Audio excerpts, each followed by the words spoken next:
Sementara itu, pengamat hukum Profesor I. Nyoman Putu Budiarta menilai tunggakan pajak hotel dan restoran PHR yang tidak dibayar oleh pihak perusahaan hotel secara hukum dapat dijatuhi sanksi.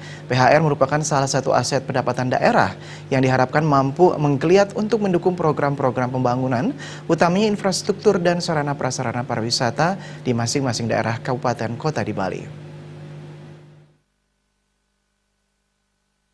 Profesor I. Nyoman Putu Budiarta mengatakan jika target kabupaten kota provinsi bahkan nasional belum tercapai, wajarlah jika di akhir tahun diupayakan target PHR terpenuhi.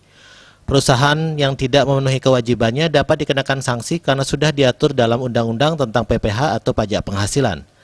Sanksi bisa berupa teguran, peringatan hingga pencabutan izin, bahkan jika terbukti tetap mangkir bisa dipidanakan.